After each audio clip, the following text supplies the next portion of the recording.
Okay guys, so this is the one that most people have been waiting for. It's time to get that engine out of the bike. Taking the engine out of the bike, it involves quite a few things. The first one being, where are you taking the engine out to? Where are you going to put it? Are you putting it on the floor, or do you want it on a bench so that you can work on it? I personally need it on a bench because I'm doing the piston rings and I've got a bad back. I can't be down on the floor for too long a period of time. So I'm going to utilize the fact that I've got this crane and get the bike up onto my workbench and hope that my workbench is strong enough. I'm then going to show you how to remove the side down arm on the frame so that we can pull the engine out. That's the plan. Without having done anything, we'll see how far we get before we have to change that plan. Anyway, let's get to it.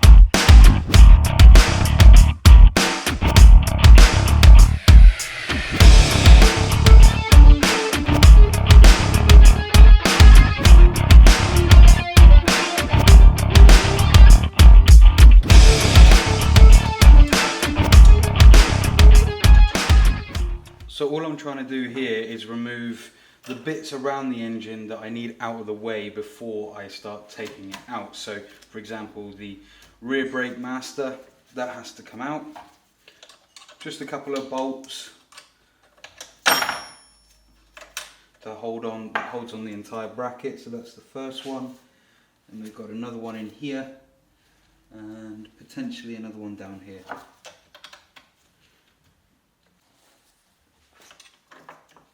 You can see the whole bracket starting to come free now.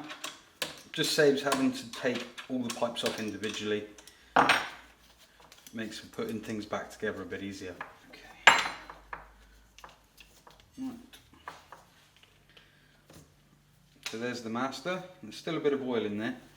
We've also got this bracket here. That's for the chrome cover that goes over the master. Let's. I'm going to leave that for the minute. Let's just rearrange you. So the main pipe, rear brake pipe that goes back to the actual caliper, we've got it connected here onto the side of the clutch case. So we need to remove this one bolt here.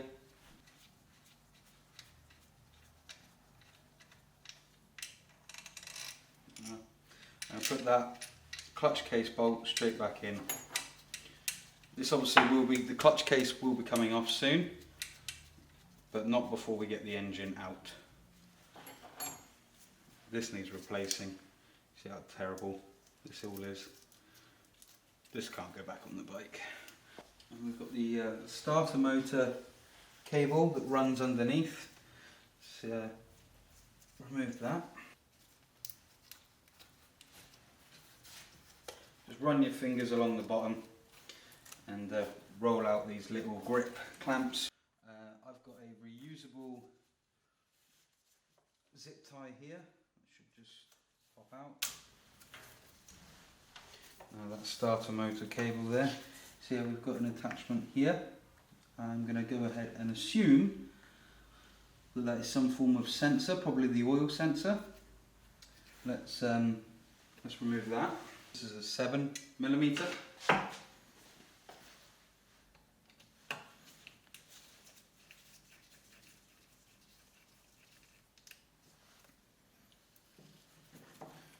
Take that screw out and pop it back in. I'll have to double check what this is, but it does look like some sort of sensor, and the fact that it's in the bottom of the sump tells me that it's the oil sensor. This bolt here that goes into the side of the engine block, that's just your earthing point. So if you were to follow this crimp, I've cut mine off because it's going to be replaced. But all that this is it goes to the negative terminal of your battery. This is where the negative grounds to the engine, okay? This normally would have a crimp on it and that would go to the battery. Inside this cable we've also got another earthing point, which is for another part of the wiring harness. They go into the same point, so bear that in mind. I've got to replace this cable, and this one is also going to have to go back in there as well. But let's remove this.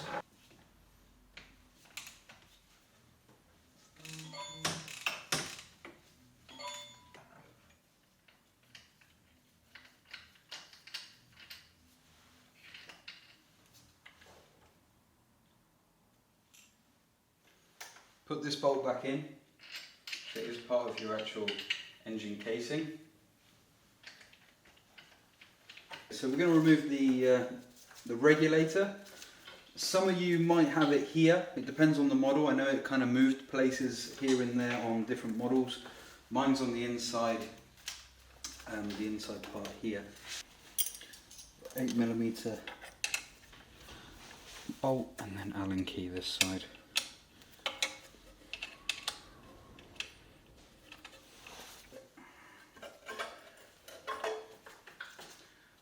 That's where your regulator lives. You can see all these wires here. These will go into the side of this cover here. Now that the regulator is out, we need to remove the clutch line here because it's going behind the frame. As you can see, it comes down and around, and the engine definitely won't come out if that's still attached. So we need to disconnect the clutch and try and remove this side of the pipework that's coming down and around the frame. We need to try and get that away from the engine, otherwise we're never going to be able to remove the engine completely. So these are quite flexible, or at least movable. They are of a rigid variety. I'm going to undo this this nut here. Looks like a 12mm. It is not. Looks like an 11mm. It is not. Let's try a 10mm. Yes, it is. There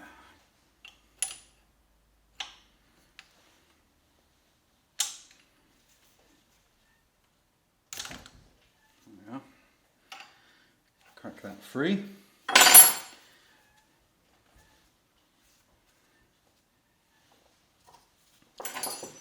Don't quite want to come on its own yet. I'm going to get a rag as well, because chances are this is going to spew everywhere. And I don't really want it going down into all the different engine parts.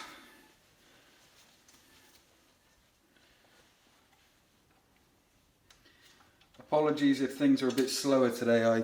I dislocated my thumb last week, and it's still not quite back to where it should be. It's still healing. That was not pleasant. First time I've ever done that. It wasn't nice. Disconnect that. So same principle as when we were draining the brakes. I'm just pumping the clutch up here, keeping it higher than the end of the pipe so that gravity helps as well. And just drain as much of that out as we can.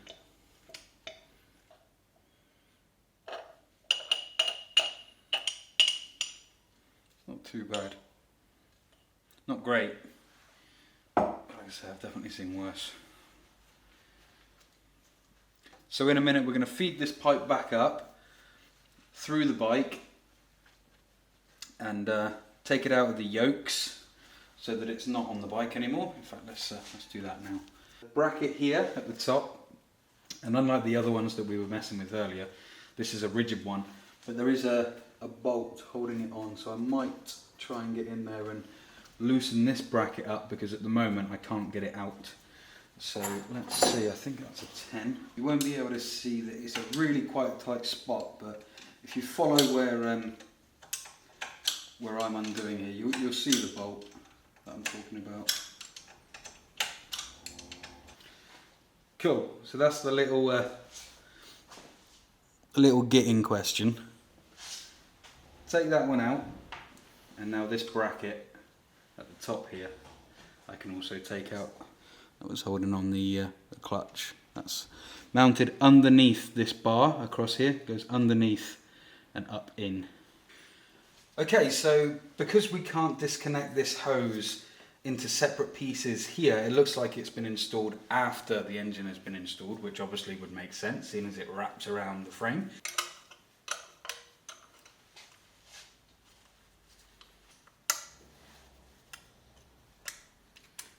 So nice to be able to work on this part of the bike, the bottom part of the bike, on a bench. See how this one is shorter, much shorter than say the first one we took out?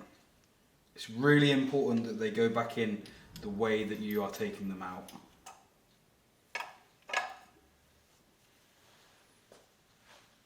So now that the side case is off, you can see that the clutch line comes all the way down, bends around the back here and goes into a union bolt, which is very handy. These are nice and easy to remove, and then goes into your clutch here. So we can remove this union bolt, which should hopefully give us enough movement that we can get the rest of this pipe work out in one piece. There we go. And already we've got leakage.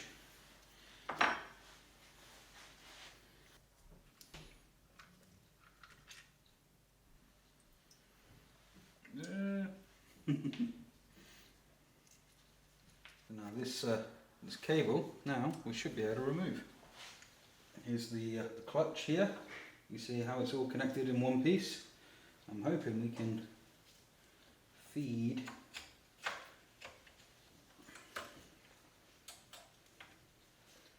this out. And there we are. And just feed the rest of that clutch cable all the way out in one piece.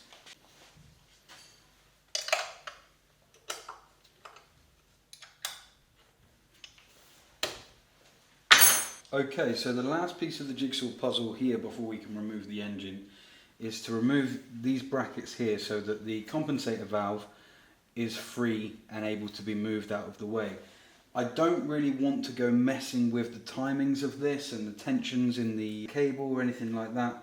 I just want to keep it as it is, but try and remove the engine with it sort of in place. I need to get rid of these brackets, and we do that from removing these bolts on this side and the bolts on this side.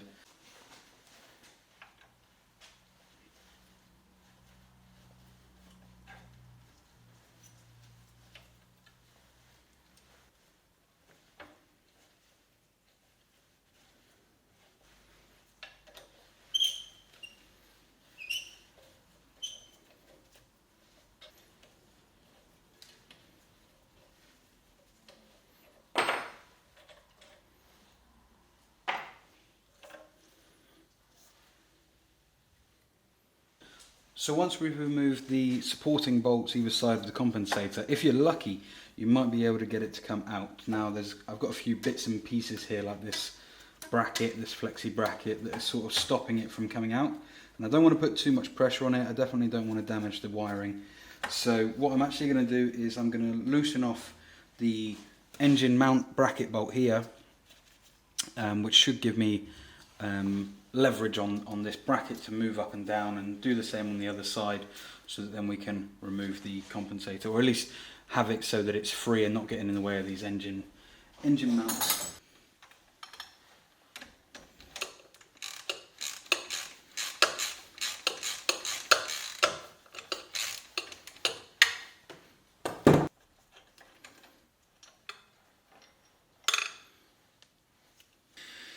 When you're undoing this, you're obviously going to want to make sure that you're not only undoing one side, but you're gripping the other side, otherwise it won't come out. So yeah, let's see if we can get these brackets to come out.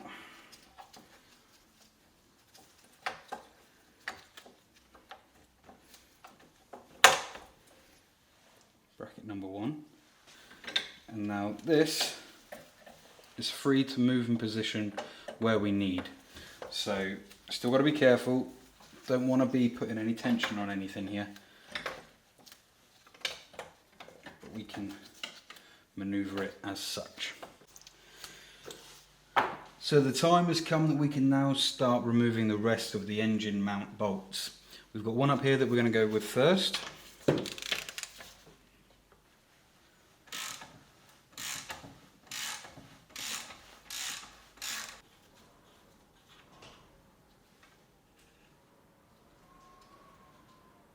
Don't lose your washers.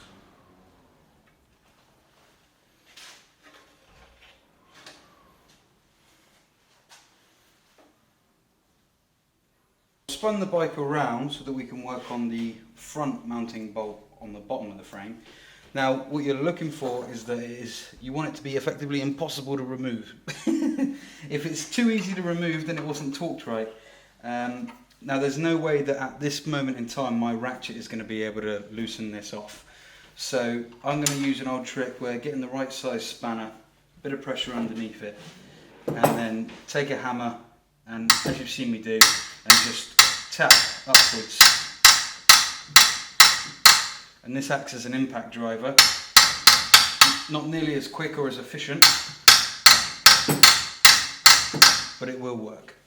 We had to get some shock, some vibration into this nut and bolt here. It was absolutely rock solid, which is a good thing because I don't ever want the engine to come out. But if you've got an impact driver, this should come off quite easily.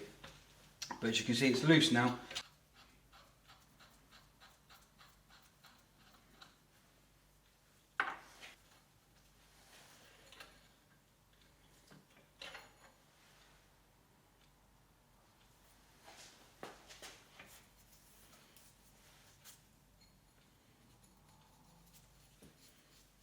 Same process as before.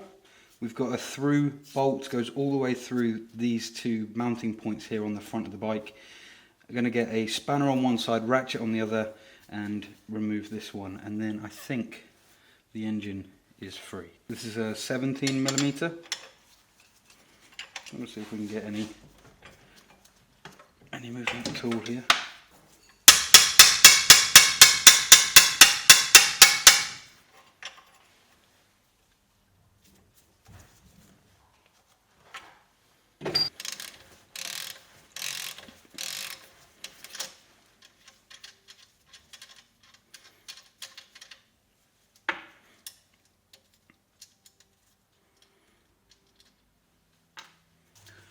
So this one isn't going to push out freely, so I'm going to give it a little tap and see if there's any movement. But I really don't want to knacker out this the head of this bolt. So I'm going to get something to use as a punch. Go on the front here and punch this bolt through.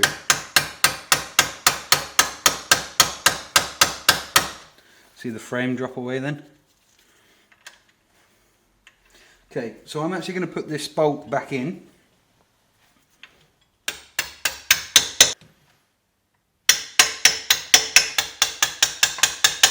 Okay. So now that I know that this bolt, once this is out, the engine is free, and I know I can get this bolt out, I've put it back in deliberately so that I can continue to maneuver everything safely. I'm now going to spin the bike around again this way, and then we're going to remove this arm here that you can see, because this does come off of the bike, and hopefully, if we've done everything right, we should now be able to start removing the engine from the frame. So I need to make sure that the bike is as far back on the bench as possible, because once it's loaded at the back, I need space to be able to pull the engine out of. So if you're doing this on a workbench, that's something to take note of. If you're doing it on the floor, this bit's actually going to be a little bit easier to do on the floor. You want to make sure that you've got some form of blocking under the centre of the engine, something that's not touching the frame and only on the underside of the engine, because when we remove these bolts to take the side of the frame off here, we obviously don't want any support being given to the bike under the frame. We only want it under the engine.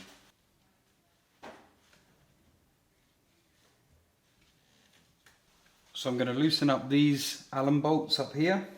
I'm also going to loosen the ones down off camera that you can't see that are over by the battery box. I'll show you those in just a second.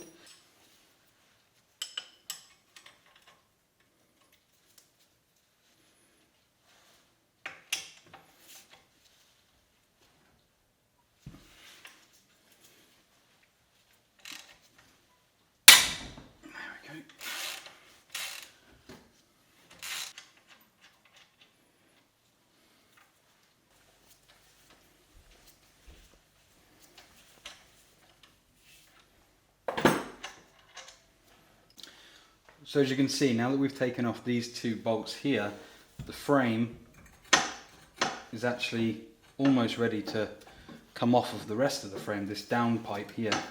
But we've got a couple bolts at the rear to do, and we also need to disconnect the battery box from the frame as well.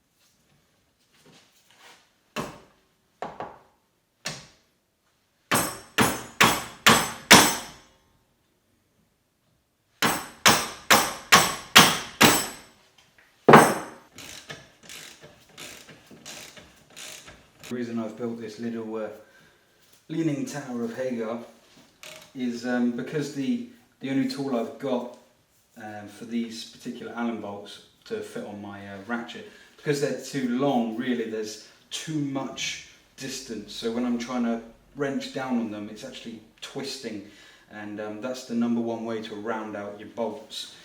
So I don't want to do that. I want to try and keep it as level as possible so I can put pressure on the ratchet from up here but not have the actual bit go downwards. So if you only have long Allen ratchet bolts, ratchet set like I do, this is a good way to kind of just keep that pressure as level as possible.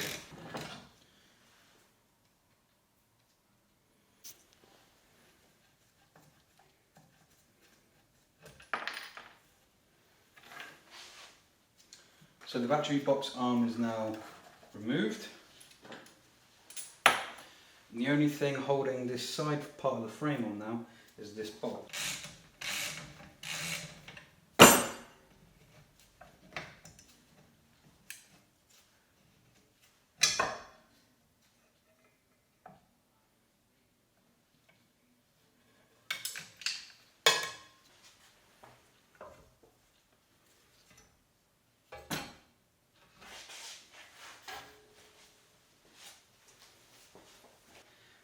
I'm going to tap this through, as you saw me do earlier. And let's see what starts moving. We're nearly there.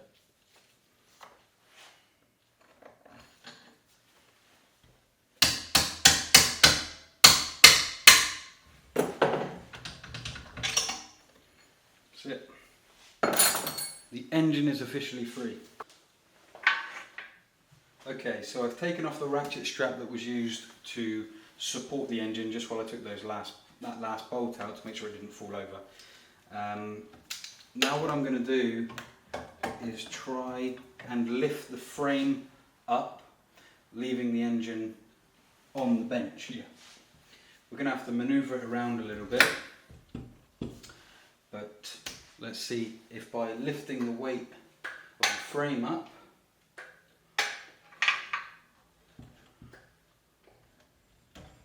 so.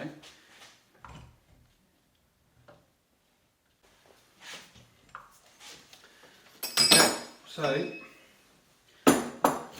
once we've managed to get that front engine bracket out of the way,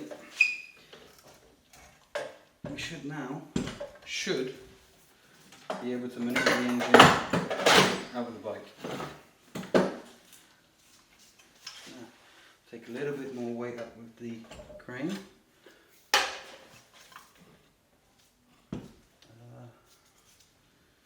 I'm going to bring it down a little bit.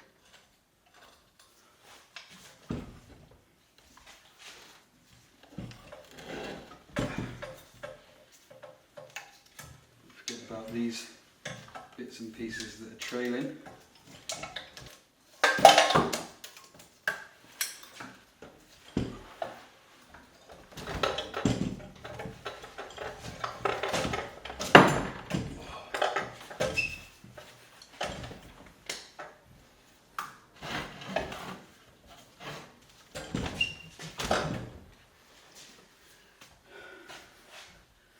Done. Don't try and lift this thing and put your back right out.